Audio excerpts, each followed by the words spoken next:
Сәлеметсіңдер ме балалар? Бүгін біздің каналымызда математика 1-ші сыныптың 19-шы сабағы. Сабақтың тақырыбы 9 санының құрамы.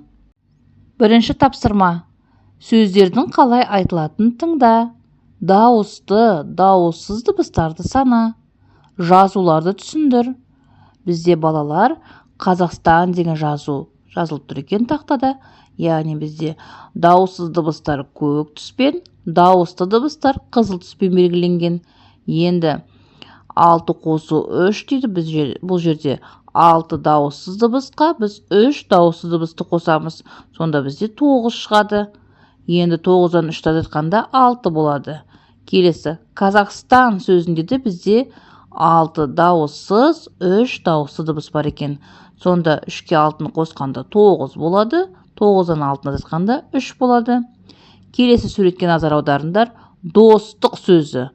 Достық сөзінде бізде балалар дауыссыз дыбыс 4-еу, дауысты дыбыс 2 екен. Сонда 4-ке 2-ні қосқан кезде 6 болады.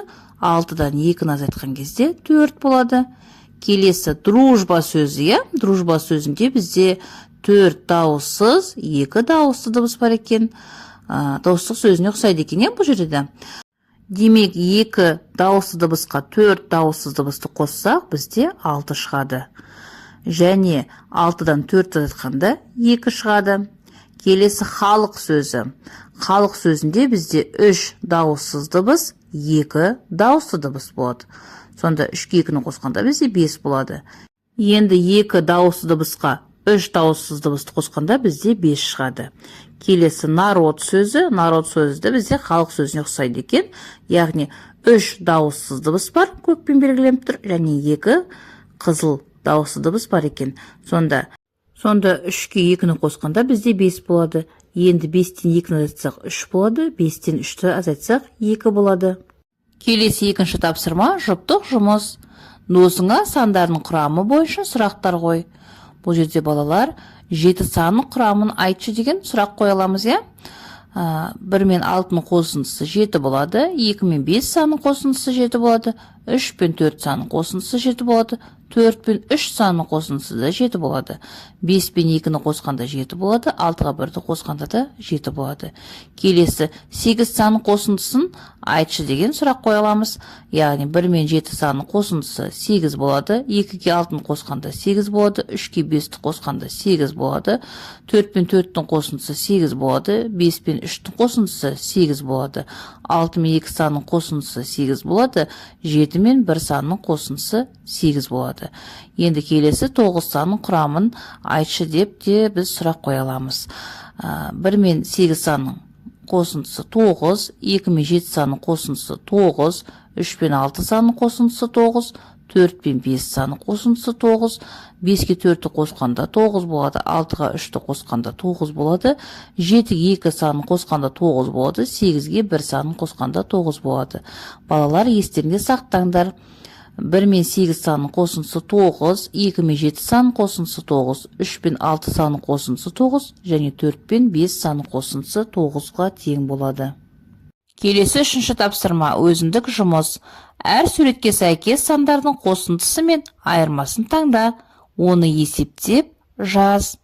Енді алманың санын санасақ, бізде 9 алма тұр екен, және одан 3 алманы азайтыпты. Сонда бізде 9 азайту 3 дегенге сәйкес кеп тұр. Келесі астында бізде 4 бұрышты кубиктер тұр. Бізде кубиктердің саны 6 екен, одан 3-ді азайтып тастапты.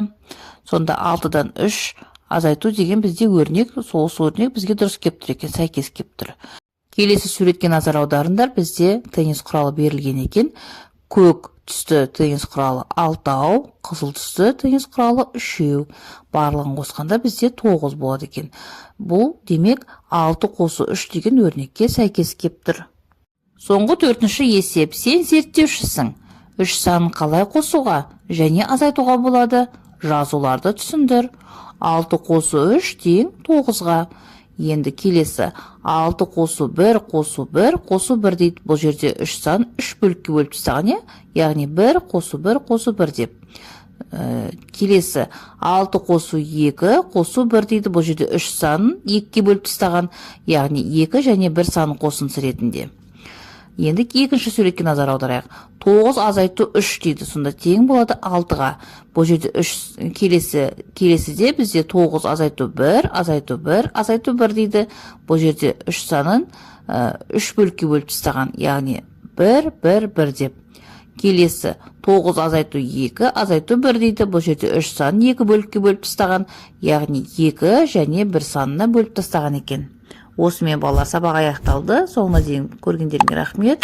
Сабағына лайк басып, каналға тіркелуді ұмытпаймыз.